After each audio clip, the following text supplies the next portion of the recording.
And I think it's time to take a question from the audience. So I'm going to go for the right-hand aisle, Mr. Barry Wade. As I understand some remarks that Gary Kasparov has made recently on his book tour in the United States, he charges Putin with essentially devoting his administration to the support of oil prices and creating turmoil throughout the world for the specific purpose of increasing oil prices, essentially so that he and his friends can pocket the money, that it's really about the money, it's not about geopolitics. My question is Kasparov correct? And if so, what does that say about tonight's proposition? That's an excellent question. I'm going to give it first of all to Nina Khrushcheva. What do you think about Gary Kasparov's analysis of what's happening? Well, Gary Kasparov is speaking and very popular in the West. He is very much called for. His opinions are called for. Not so much in Russia. And in fact, I must say that for a lot of Russian observers, in fact, Gary Kasparov often becomes a nuisance because he also simplifies the real problem that Russia faces and takes away attention from detailed policies that could be presented and designed. As for this assumption, I have to say I sort of agree with him that Putin's Russia is quite a bit about money. I mean, Mikhail Khodorkovsky's story, as the Russian saying goes, they broke the Yukos company just to give Putin the dower for his daughters. So that's, I mean, it's oversimplification probably, but the money certainly is a huge part of the Putin story. However, it's not exactly part of that because Putin also tries to establish the Russian ideology, not the Russian ideology, sort of reestablish the greatness of the Russian state, and I think that he's very much preoccupied with. And he believes that the state needs money to do that. So I'm not quite sure that although Kasparov's assumption that it all goes to him personally is quite correct. I think they do put it to work into sort of creating the state's strength. So as my colleague suggested, in discussing Russia, we need not to look at black and white and simplification, but really see what kind of real policies are happening and exactly what's behind those decisions and policies. Well, Nina Khrushcheva, thank you very much for that. Let me put that point then to Michael Waller. You've written extensively about corruption at the highest levels in Russia, and if it really is just a front for corruption, all this xenophobic and imperialist rhetoric, then in a way doesn't that make it impossible for Russia to be our enemy because they're only really interested in self-enrichment? We can buy them off. Well, with oil prices, it's kind of hard to find a better way to buy them. We certainly don't have any influence with them with our loans anymore with the IMF.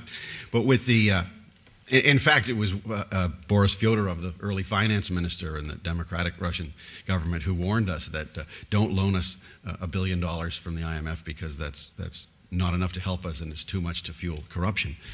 But when you look at Putin's background, where he was in St. Petersburg as the KGB guy handling foreign currency transactions, hard currency transactions with no checks and balances.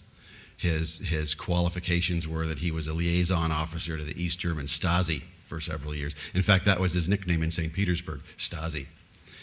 So Stasi comes to Moscow to run the Presidential Property Administration, the notoriously honest Boris Yeltsin administration's property management system, where his daughter also had great economic interests at stake.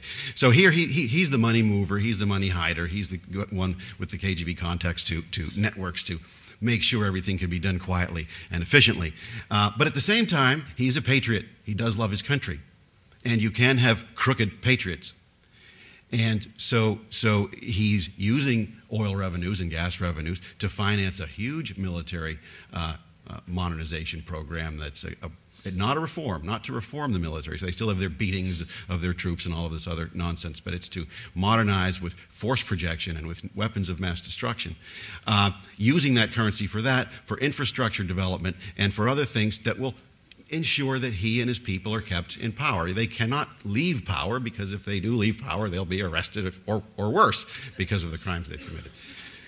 So you have sort of a Mobutu-type system here, only Russian style, where you have a much more efficient administration than Mobutu ever had. But unlike Mobutu, Putin's not looting everything. He's leaving a lot for the Russian public, for the pension system, and for others, so that he gets a permanent support base probably for the rest of his life. Edward, yes, let me respond to something.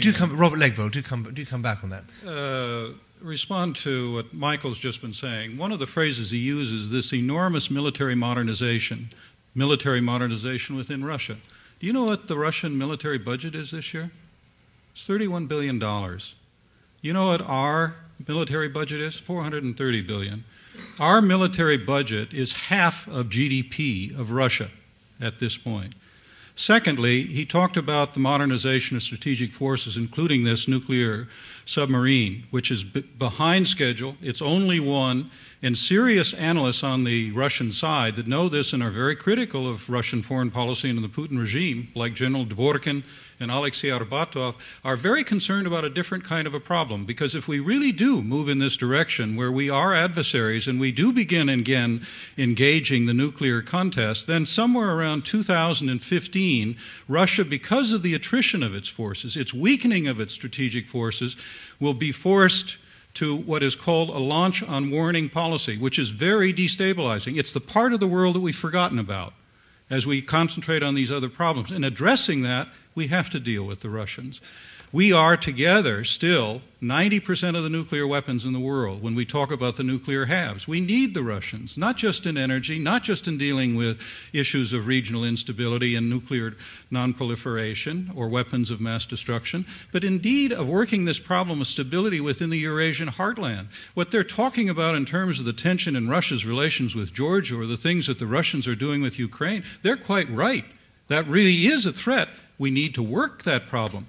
How are we going to work the problem? Claudia says we don't have to talk about what the implications are of this. I'm saying everything matters, because the way you phrase this problem is not cost-free. Let me just come straight back to Michael Waller. The Russian military is very weak, and we'd be safer if they had more nukes. That's sort of, yeah. Well, and they're spending their money in the nuclear weapons program with the Topol-M, SS-27, ICBM. They boast that it can break through our missile defense systems, yet they complain about how dangerous our missile defense system is. It doesn't matter whether their submarine has had problems or it's over schedule. They've laid the keels for 2 more of them, and the current one is at sea trials now, and it is a very advanced piece of equipment, and it's a revolutionary design, so it's going to have problems. We can't poo-poo these things. We can't pretend they don't exist. The projected military budget is to build a new strategic long-range nuclear bomber and long-range nuclear cruise missiles to go aboard those bombers. We can't pretend these things away. This shows intent of the Russian political and military leadership, and it's something that we're going to have to grapple with. We can't call them friends for behaving this way.